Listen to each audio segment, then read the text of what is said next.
Global Conservation Corps presents the Rhino Man podcast. I'm John Jerko, your host, and one of the directors of Rhino Man the movie. This podcast series is a way for me to interview top conservationists on the topics of rhinos, the poaching crisis, the importance of rangers, and community engagement, all as a way to create awareness around these issues and to promote the coming release of our documentary film. In this episode, I'm talking with Gerry McDonald, the helicopter pilot at Big Game Heli Services. Gerry grew up on a reserve where he and his brother Bruce were able to fly with game catchers who took wildlife from one reserve to another. That's when they both became mad about flying and conservation. Our chat ranges from Gerry's early days in aviation, his mentors, and experiences flying at a young age, to a wide range of conservation efforts he's able to assist in from the air. He flies in vets to dart rhinos for dehornings, life flights orphaned rhinos to sanctuaries, aids rangers in patrols, and delivers canine units to track poachers. There may not be a more exciting job in conservation than the one Gerry holds. So let's jump in.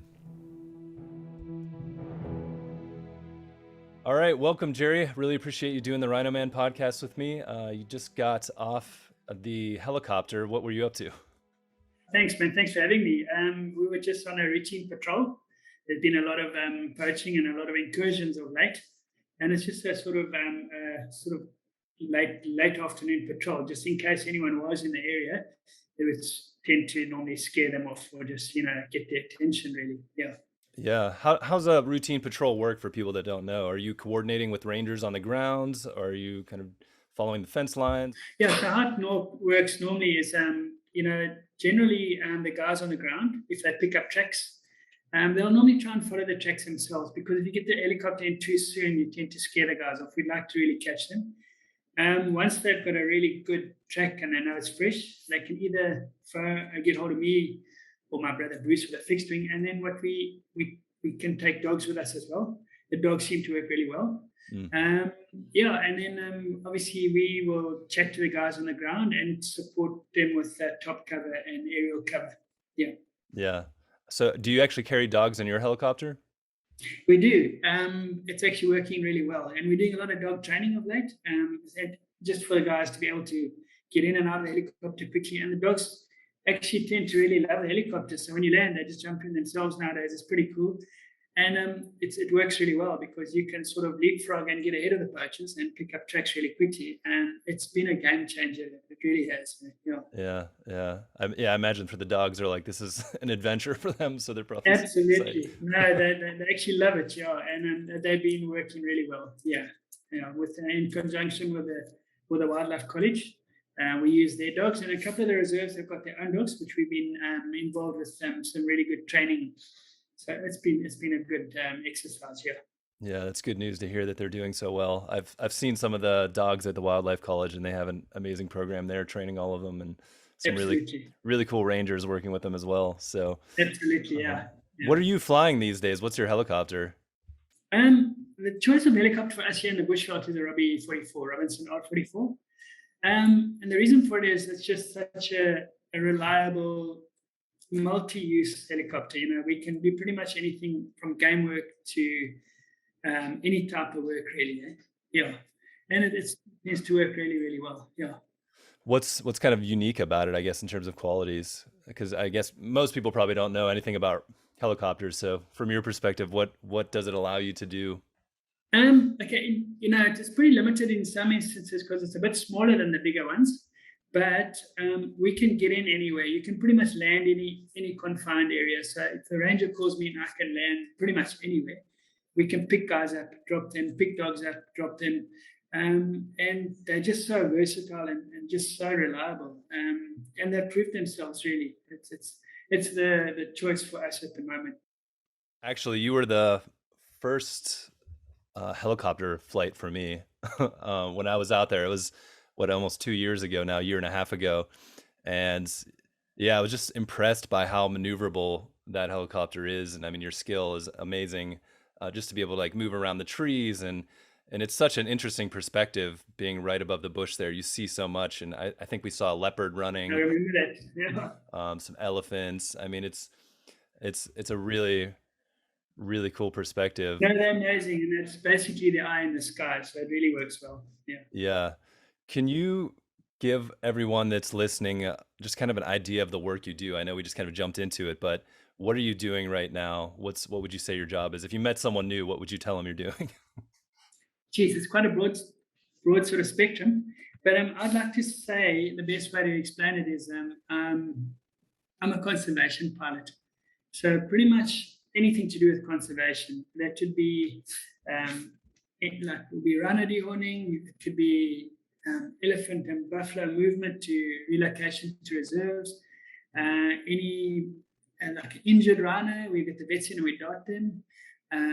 Buffalo with a snare on, elephants with snares on, and then anti-poaching. We're very involved in the anti-poaching side of things. So we'll do routine patrols, and then we'll do sort of intermittent patrols where people don't know we're going to be doing anything, and yeah, so pretty much right. It's a whole spectrum of conservation, I reckon, and it's so it's not one particular thing. Yeah. Yeah, no, that's a good description. So let's dive into a little bit of your history. What came first? Was it the conservation side or the aviation side? We were very fortunate as a family. We grew up on a game reserve, so we pretty much grew up in the bush, and it instilled a love of nature for us. It was just I guess, a natural sort of thing for us. And then myself and my twin brother actually both we were mad about flying from kids. And I guess it was a natural progression for us. And the fact that we can use our skills and our passion to create a difference and to do stuff is just like the ultimate, Yeah. And I say if you love your job, you don't have to work a day in your life, eh? It's pretty much where we are. Exactly. Yeah. And I always see you smiling when you're up there and in those pictures. So Absolutely. seems like you're having a good time. Do you remember that first connection to aviation? Was it fixed wing aircraft? Did you see some movie? Did you have any idols when you were growing up? Like, how did you get connected to that?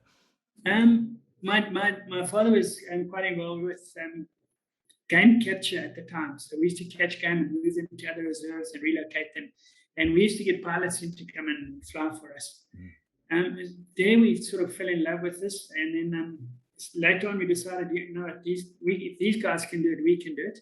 And it was just something that we grew into, and it was just, we never looked back. Yeah. How old were you when you had your first flight? Oh, geez. I think we were probably about 6 or 7 years old. Yeah, we really, we were youngsters, and we just loved it from then. Yeah, it's been an incredible journey. We love it. Yeah. So you and your brother Bruce, which you guys are twins, is that right? Yes. And so you both got into flying at the same time, and he's mostly flying fixed wing now, right? And you're on the helicopter side, which is yes, I was fixed wing and I fly helicopters. Yeah. It's a bit of a rivalry, but yeah, but it's a lot of banter. Yeah.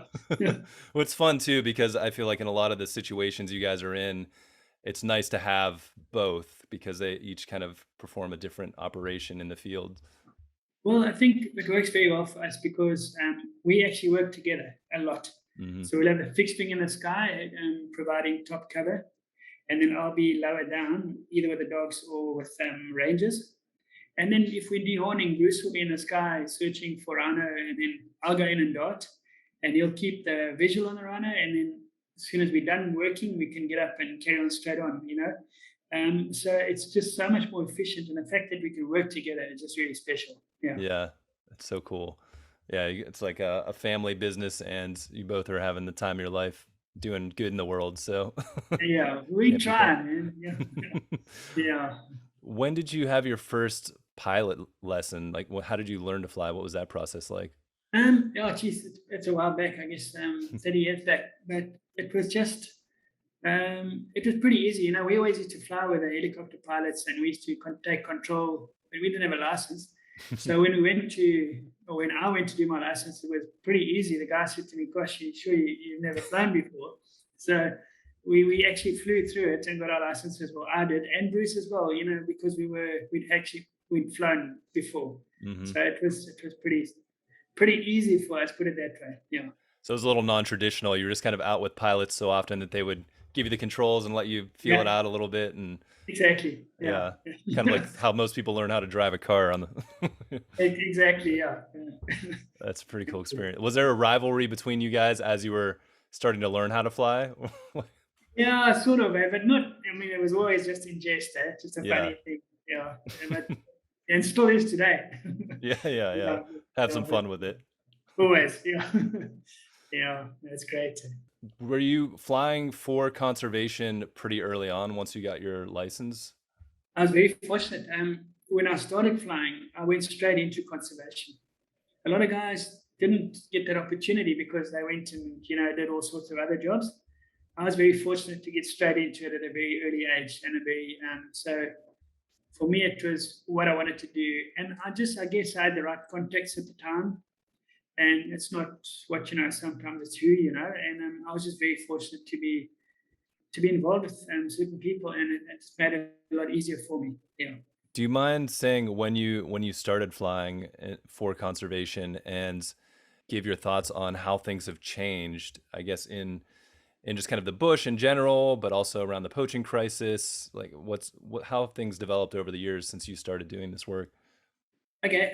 Well, rhino poaching is essentially we concentrate a lot of that up here. That's our biggest sort of hiccup and headache at the moment.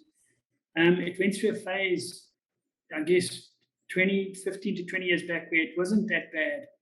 Only one or two horns would go out of the country, and then it just picked up again. And now it's totally out of proportion. It's gone bonkers. It's really bad at the moment. So it's been a trend. It's been up and down, but now it's bad. I mean, just in December alone, we lost 30 animals in this area. Mm. So to put that into perspective, so a lot of the rangers on the ground and wardens are not really wardens anymore.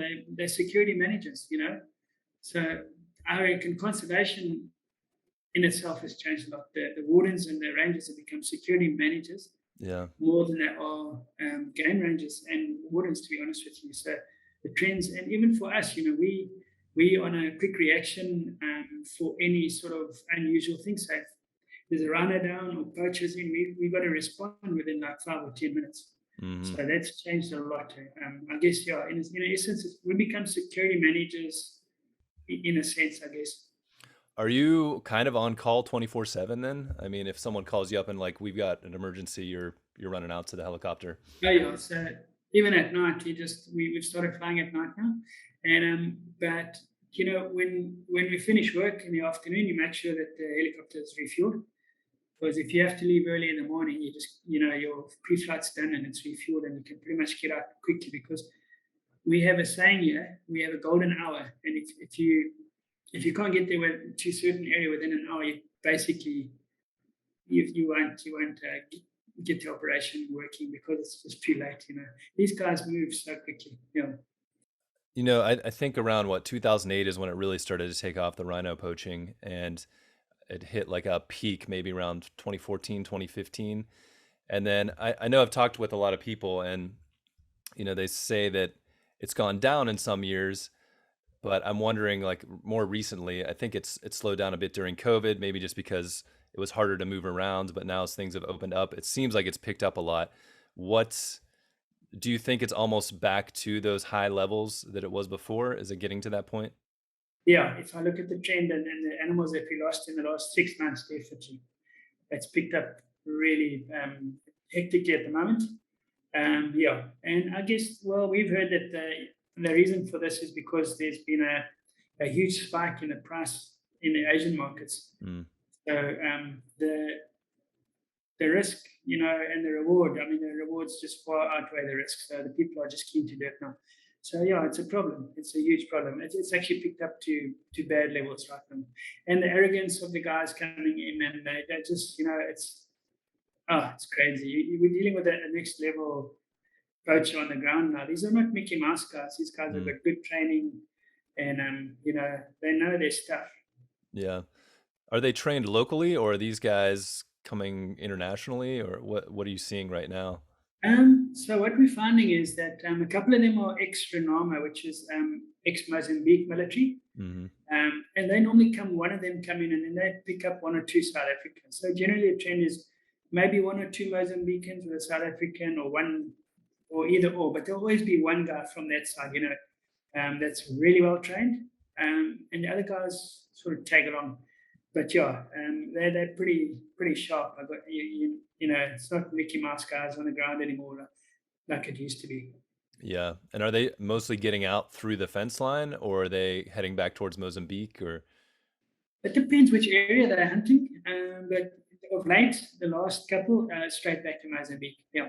and maybe just for people so they can get context, what area are we talking about? What are like some of the reserves or private reserves, Kruger? What are you covering at least? Yeah, so this is part of Kruger and then what we call the Greater Kruger. So that's all of the reserves that are around Kruger National Park, which have now become what's called the Greater Kruger. The fences are down, so they're all part of Kruger. So the animals move freely between Kruger Park and the reserves.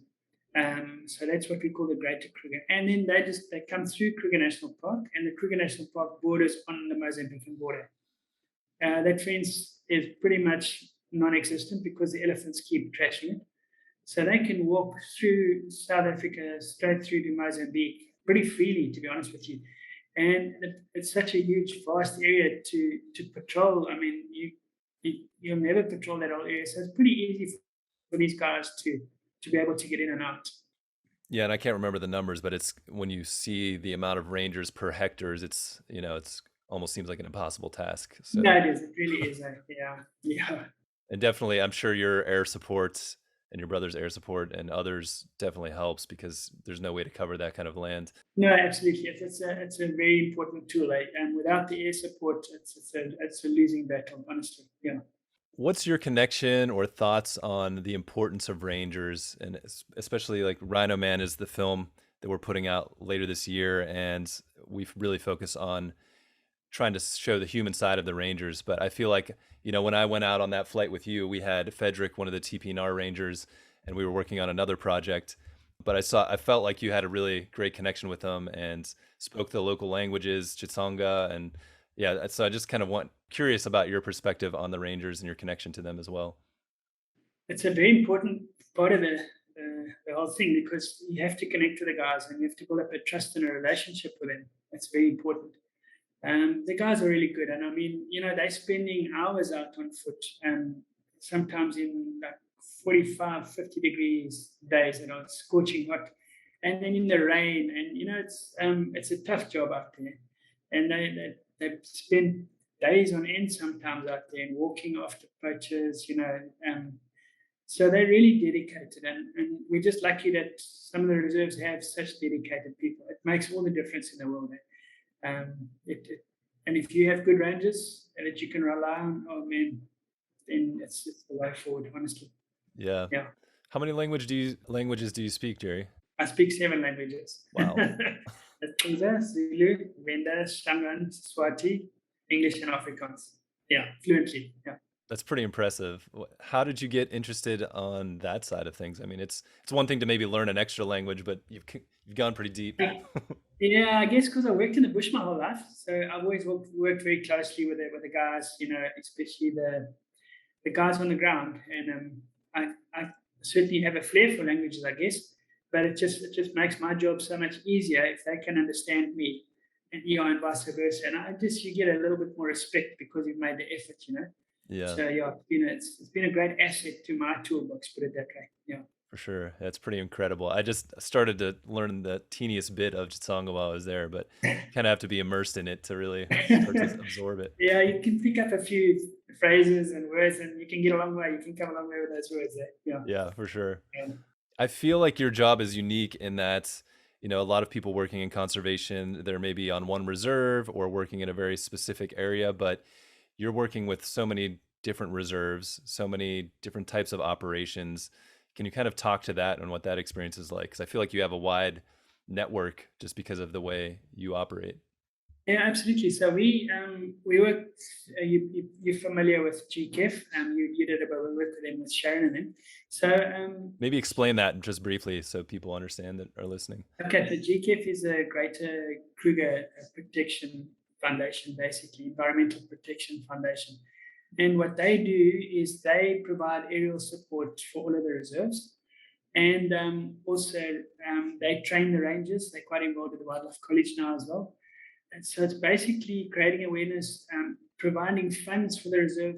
GKF also provide hours from the helicopter and the fixed wing for certain reserves, which is critical because a lot of reserves, especially during COVID, didn't have funds. And it's vitally important that they can, you can see a trend when there's been no aircraft in an area for a while, the poaching's just increased dramatically. So it's a vitally important part of the whole thing. And GCAF's, so we work closely with them and they do a lot of really good work. Yeah. And then who else? Yeah, we were kind of just talking about all the different groups you work with. So each reserve is different and uniquely different in a sense because each got its own different warden and they all got their different ideas and their different thoughts and they all operate differently. But essentially they have one goal. So it works pretty well. What's really cool is that we know all of the reserves really intimately. So if they want us in a certain area, we can respond and go straight there because we have local knowledge of the areas now, which is pretty cool because, they don't have to sort of call you into a place. You can go straight there. That makes a huge difference. And each warden's different. So you get to know them and know what they like, what they don't like, and what you can do and can't do. But yeah, it's actually great working in a lot of different reserves. I love it. How many hours would you say you fly a week for this type of work? Because, to learn all of that, that land and have that local knowledge, I mean, that's a lot of time in the air, I imagine. Yeah, we do. Well, it's difficult to say per week, but to put it in perspective, probably about 100 hours a month. Mm. So if you work it out like that, then it might be 4 hours, and then 2 hours, maybe 1 hour. So it's differs, but it works out to about 100 hours a month in conservation areas and conservation work, essentially. I feel like you spend a lot of time with vets as well, especially with, collarings or rhino dehornings and things like that. Can you talk about what that experience has been like for you and maybe some of the things you've learned along the way and how you help them achieve their goals when they're out there? Absolutely. Dehorning's been an amazing and vitally important part of rhino conservation in our area. To put in perspective, some of the reserves that we've done in the last 2 years haven't lost an animal just because of dehorning. So it's definitely working. And Kruger on our dehorning as well, Kruger National Park, have seen how well it works in the surrounding reserves. So they dehorning as well, and they've done a vast number of animals. And the areas that Kruger have done have been left alone. So, I'm not saying it's the silver bullet by any means, but it's definitely buying us time. And I think it's the way forward for now. We're still learning a lot. We're not sure 100% what the implications are going to be as far as dominant bulls with horns and without bulls. There's still a big study going on about that. That'll come in time, but at the moment we're saving animals and, let's see where this goes.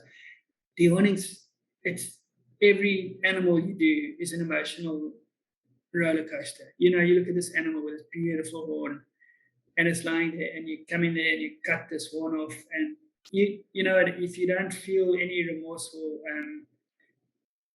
you actually feel gutted inside you because we shouldn't have to be doing this, John. So it's pretty hectic, and so every single one it's pretty emotional doing these dehornings.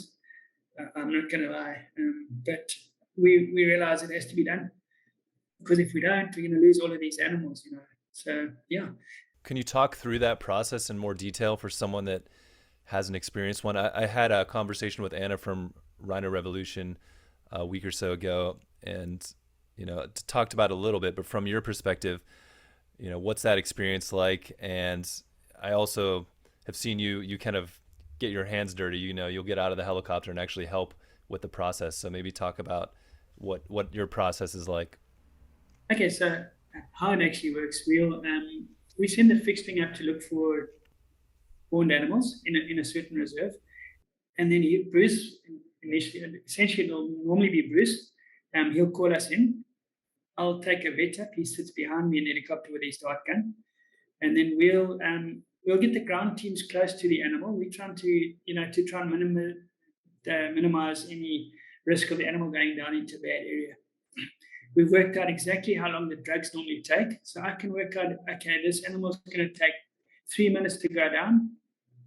So we'll dart him and then I'll maneuver him to the team. So I'll get the team close to the road, then I'll maneuver the rhino there. And pretty much we can get that animal probably to about 100 meters from the team normally, which takes a bit of skill, but also understanding animals more than anything, I guess.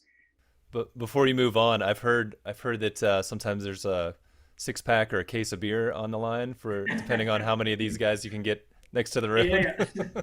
Yeah, there's a joke, and believe it or not, some people do pay their bills there. Yeah, yeah, it's a bit of a joke, but it's actually it's actually quite doable. With the drugs have come so far these days, you can almost manipulate an animal, working out the time, how long it's going to take, and you can actually put him down on the road, and the team can work on the road. They don't have to get into the bush, and wake him up as quick as possible. The big thing is to work on the animal as quick as you can, as efficiently as you can, and wake him up, and off he goes. Because inherently, there's always a risk. I mean, any anesthesia, even with humans, there's a risk.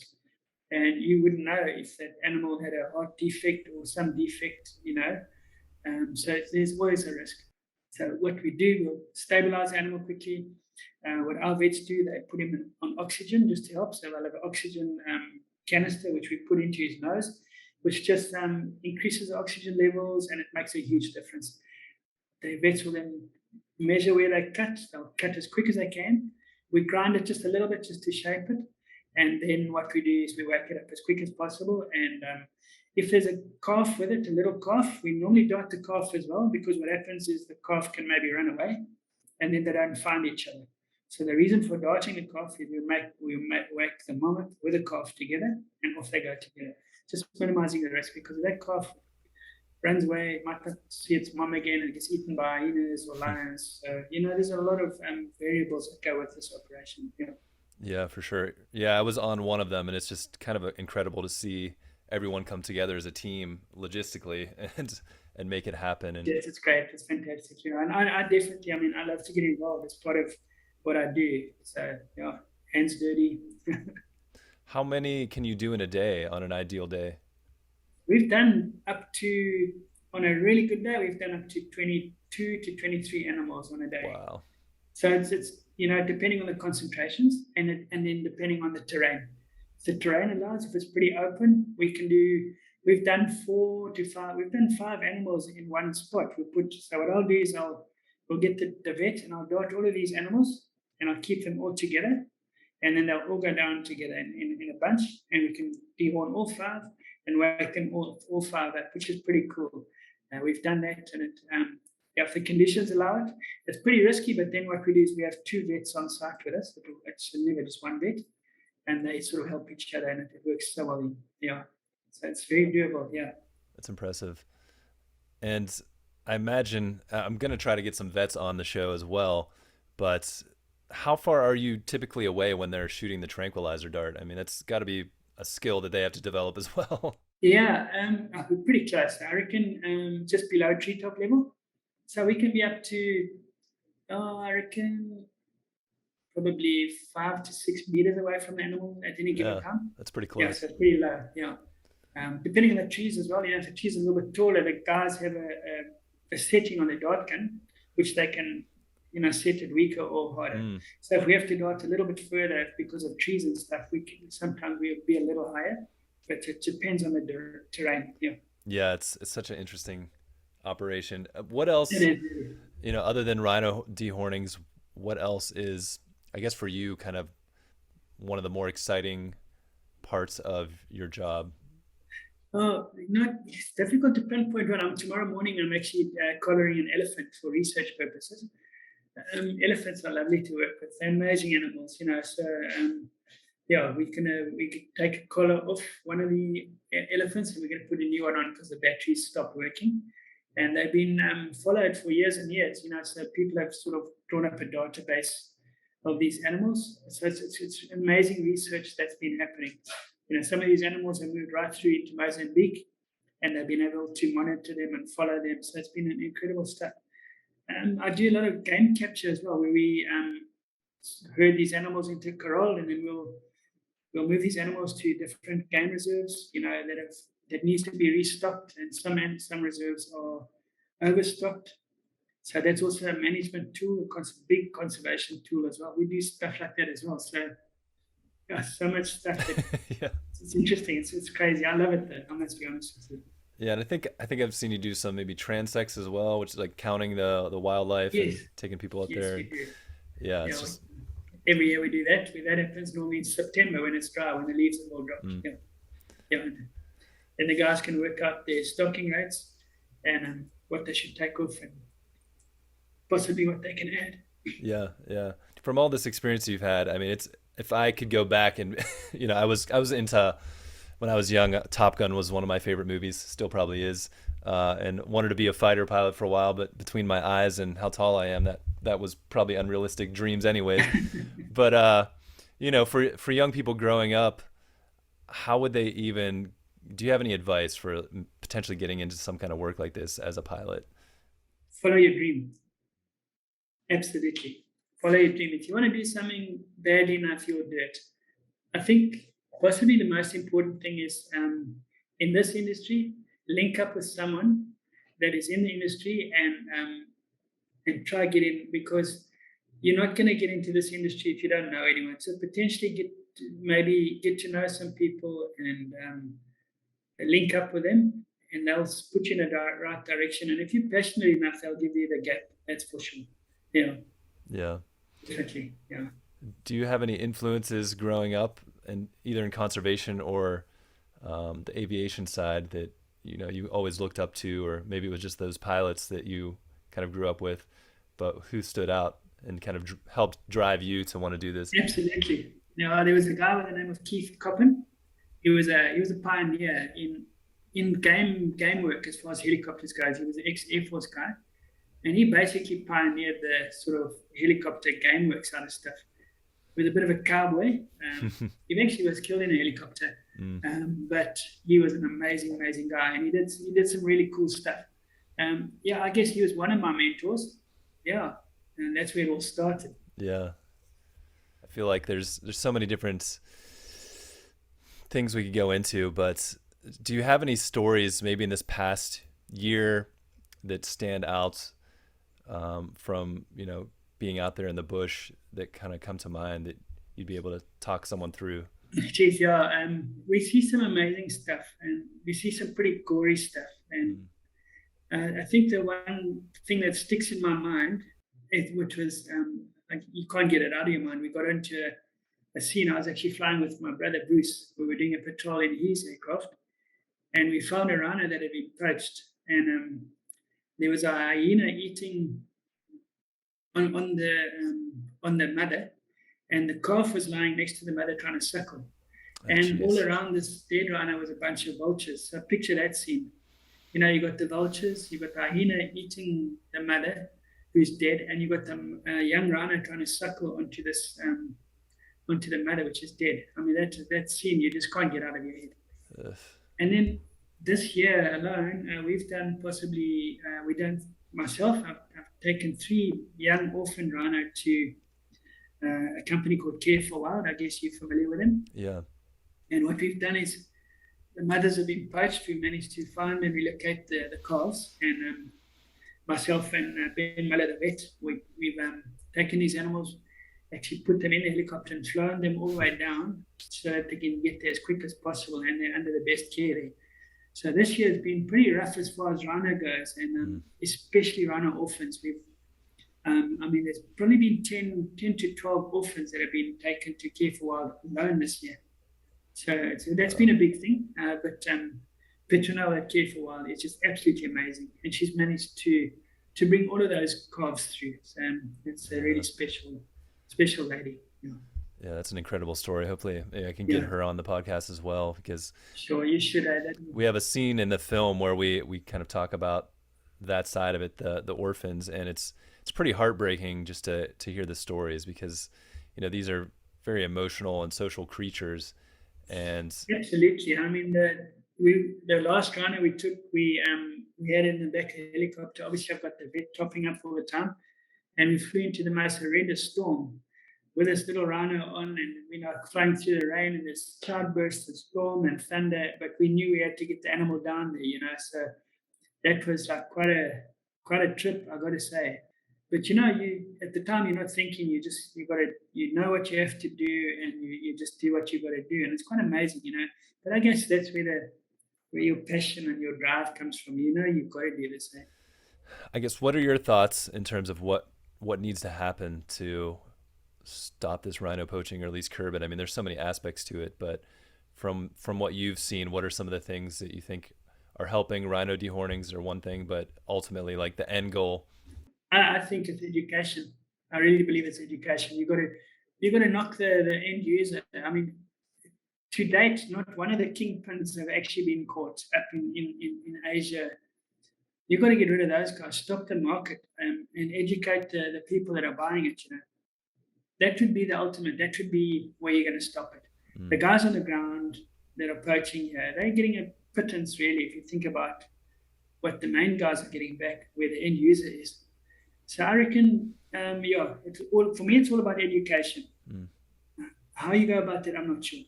But that would be my sort of answer to you on that question. Yeah, absolutely. Is there anything else that you can think of that comes to mind that, sitting down with people that haven't experienced any of this, maybe haven't even been to Africa, what would you like them to know that maybe you feel like when people come down there, they just don't have any perspective on? You mean as far as the rhino question goes? Yeah, the rhino, or just, what is happening in terms of the work there, or what the experience is like, just anything that stands out. Yeah, absolutely. I think that our biggest problem in South Africa, essentially South Africa, is our government is not involved enough. Our government is conservation is not a great priority. So I think that's a huge problem we have. It's the government, and unfortunately, as you know, and I'm not going to mince words about it, our government is so corrupt. Yeah. And it comes from the top down. So you're not going to stop it in a big hurry. So, I mean, that doesn't need any explaining. I guess you know what I mean by that. So I would say if we could clean up our act as far as our nature conservation, or what you guys call fish and wildlife, it would be a huge step forward for us. Yeah. Definitely. And to prioritize stuff, what I can't understand, if you think about rhino in Kruger National Park, which are losing the most rhino in the country, it's a government reserve. So those rhino are essentially national assets. So the government should be doing everything to protect them. If you go and steal from any government, what trouble are you going to get into? Apparently, it doesn't really matter. I don't know if that makes sense. Because essentially, these guys are stealing from the government, if you look at it in that perspective. Yeah, especially from, like, when you look at it as tourism dollars, which have extremely, you guys have been hurting a lot with COVID and everything, and international tourists not being able to come. But ultimately, this is going to pass. But if there's nothing left for people to come see, that's a huge loss for the people. Yeah. No, for sure. Yeah. So there are certain reserves that are protecting them, doing everything to protect them. But it costs money. Yeah. It's a lot of money to put up a anti-poaching unit and keep them going. That costs a lot of money. Yeah, even the rhino dehornings, that's every couple of years you guys do it? 18 months, couple of years? 18 months. Yep, yeah. 18 months. Yeah, and essentially with a dehorning, you're creating a monster, because once you start, you can't stop. So really, that's essentially what's happened. You've created a monster now, and you have to carry on regardless, And all of that is basically internationally funded. All of our dehornings are sponsored or funded. So we're very grateful for that. And we've got some very generous people that give a lot of money to that sort of stuff. And we're just fortunate for that. Yeah. Yeah. I mean, that's the positive side. Even though the government may be dropping the ball right now, there's all of these organizations coming together to find ways to make it happen without that support. Yeah, absolutely. No, they've been amazing. There's some very generous sponsors, especially out of the USA, I must admit. Yeah. It's good to hear. Changing gears a little bit, but I was doing a little bit of research on you, and I just went to your LinkedIn page, and I just saw you had like one influence on there, and it was Richard Branson, and I didn't know what about him might have stood out to you. Was it Virgin Galactic, going to space, or what? I've only just got into LinkedIn, but I'm pretty stupid with that sort of stuff, and I'm trying to get more into it. But I've done quite a bit of work for them at Ulusaba. He's Hmm. got a game reserve obviously here, and done quite a bit for them and their guests and stuff. So I've met him once. Yeah, so I don't know, I don't know him very well, but yeah, Yeah. that's where we are. Yeah, no, I mean, it seems like he's definitely, I mean, he's into a lot of things, but definitely has some love for conservation, and No, he definitely does. he Yeah. supported a short film. Um, I can't remember the name of it, Size of the Horn, I think, something like that. And it was about there was a ranger, and then I don't know if it was his brother or cousin that was kind of on the poaching side, and it was just showing that conflict that, even within these communities that live near the border, there's kind of a battle between the families. On one hand, poaching could be a way to support your family, but on the other hand, it's like protecting this natural heritage that everyone should have access to. That's a huge thing you've put up there, and that's a topic on its own. Yeah. And I think where we a lot of the reserves are not getting it right, and you hit the nail on the head, is we're not involving the communities enough. I think the community should be more involved. I think you'd get a lot right by involving the communities, because if you make them sort of part of your reserve in some where they can benefit, Mm-hmm. it would be the way forward. But now they're not benefiting at all, and if they then knew that someone was stealing from them, then they would, take matters into their own hand. I'm sure Yeah. that they would sort the poaching out themselves, in essence. And it's happening in certain areas. So I personally think we're not getting the communities involved enough. That's a big thing for me. Yeah. Do you have any advice for people that are living and growing up in these local communities of how they can find their path to either being in conservation directly, maybe becoming a pilot, or just some words of encouragement, because it is tough with opportunities. That's a huge part of it. There's the education side, Absolutely. there's getting some value back from these conservation areas, but then just job opportunities too. So I feel like anything to help inspire that generation or give them a pathway. Absolutely. I mean, there are people like the wildlife colleges have programs going, community programs, and they go all the way into Mozambique, and they built schools, clinics, hospitals, just through conservation, and because of that, the communities are benefiting, and it's made a huge difference. And those reserves have been left alone. They're putting in boreholes for their cattle, stuff like that, which makes a big difference. So I think more of that has to happen. And then, if there are guys that are keen, they should be, getting involved with getting into the reserves, starting to do jobs on the reserves, and then working out to be rangers. And then from there on, who knows, because you have to be, unfortunately, you have to have, people have got to see you, Mm-hmm. and see that you're passionate. And once they see you've got that passion and that drive, then people are keen to pick you up and help you. I mean, that's how the main character in our film, Anton Zimba, he started out working on the reserve. I think more maybe ecological monitoring or just helping doing maintenance and stuff like that. And then the warden there saw him and gave him opportunities to become a ranger and improve. And Yes. so you really have to get there and then stand out. And so it's a process too. You're not going to become a ranger No, you're right. next day. Yeah. And there's almost like a big gap, between the Mm. old rangers and the younger ones. There's almost like a gap in between. Hmm. Yeah, so there's a distinct sort of, the older guys where they knew the bush really, really well. They were just like happy to track animals. And these days it's changed. It's become almost like a paramilitary organization, as you saw. And so the whole thing's changed completely. Yeah. It's a battle to get kind of that balance back where, people are able to have the time to become more absorbed in just the conservation side or the natural world side, versus the security side. As old rangers, you could walk with them for hours and just listen and learn from those guys. Man, they were just like a wealth of information. We've lost that.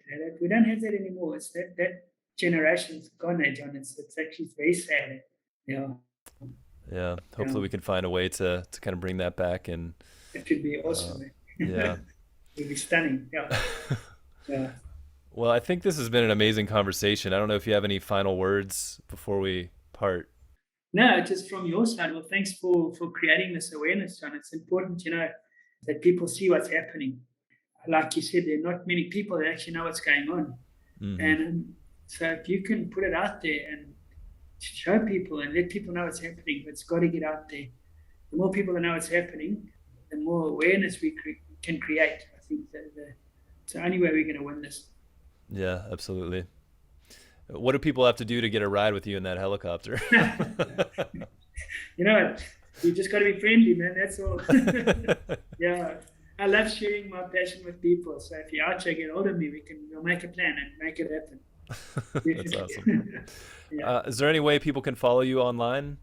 I have quite a strong Instagram following. It's called Gerry Heli.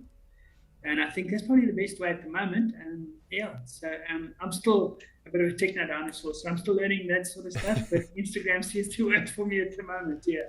Yeah, for sure. We'll link to that as well when we post this. Cool. And I feel like your Instagram's one of the coolest ones out there. Thank you very much. I'm getting there, man. I'm learning, live and learn. Yeah. Awesome. Yeah. Well, thank you so much, Gerry. Really appreciate this. Thank you very much. Really appreciate it.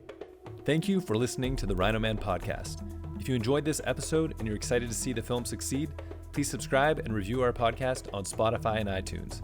Then follow us on Instagram and Facebook at RHINO Man the Movie. More details about RHINO Man, the social impact campaign, and future screenings are at rhinomanthemovie.org. To learn more about the Global Conservation Corps and their work, visit globalconservationcorps.org. Sign up for the newsletter and follow GCC on all of the social platforms.